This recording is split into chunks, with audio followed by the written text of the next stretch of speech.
और बंगाल में साधुओं की पिटाई पर एक बड़ी अपडेट सामने आ रही है। बंगाल की मंत्री और टीएमसी नेता ने साधुओं की पिटाई पर बड़ा बयान दिया है। बंगाल की मंत्री ने इस मामले पर साधुओं पर ही आरोप लगा दिए हैं और इस मामले को अलग रंग देने का आरोप लगाया है। तो ये बड़ी अपडेट। अभी तक इंतजार इस बात का था कि बीजेपी लगातार आरोप लगा रही है, एक के बाद एक कई फुटेज सामने आ रही थी, कई वीडियो सामने आए साधुओं की पिटाई का, और आरोप ये लगाया गया कि कानून व्यवस्था पूरी तरीके से बंगाल में लचर है और ये टीएमसी का काम है, टीएमसी समर्थकों का काम है, अराजक तत्व जो है टीएमसी के उनका काम है। बीजेपी की ओर से इस तरह के आरोप लगाए गए, लेकिन अब टीएमसी नेता की ओर से बयान सामने आया है। पहली बार ऐसा है इस पूरे मुद्दे पर किसी टीएमसी नेता की ओर से कुछ कहा गया है और कहा गया है कि ये जो पूरा मामला है, इस मामले को अलग रंग देने की कोशिश की जा रही है। साधु थे जो एक गाड़ी में आए थे जिसमें उत्तर प्रदेश की नंबर प्लेट थी। ये काशीपुर थाना के अंतर्गत है, गरंडी में।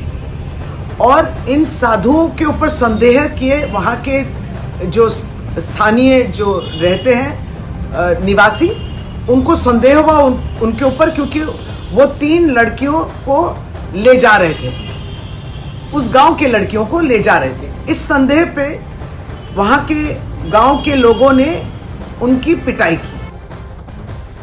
और पुरुलिया के एसपी ने साधुओं से मारपीट के इस मामले पर पूरी जानकारी दी है। क्या कुछ कहा, सुनिए। केस स्टार्ट हुआ है on the basis of the complaint submitted by the sadhus. 12 person have been arrested so far, investigation is going on. हम लोग जो इसमें कुछ लोगों को पीछे में ले रहा है, पुलिस कस्टडी में ले रहा है, पुलिस रिमांड में, तो फर्दर इन्वेस्टिगेशन के लिए investigation is going on.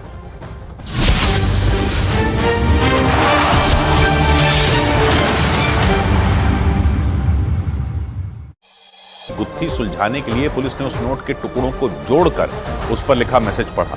Police सूत्रों का दावा है कि उस नोट में सूचना सेठ ने पति वेंकट रामन के हिंसक बर्ताव का जिक्र किया। इसी वजह से यह दावा किया जा रहा है कि पति से नफरत की वजह से उन्होंने अपने 4 साल के बेटे की बेरहमी से हत्या कर दी ताकि वो वेंकट रामन से बच्चे को दूर कर सके। हालांकि सूत्र बताते हैं कि 1 रोज पहले पूछताछ के दौरान सूचना सेठ ने बेटे की हत्या की बात से साफ इनकार कर दिया था, लेकिन जांच के दौरान गोवा पुलिस को सूचना सेठ का लिखा नोट बरामद हुआ।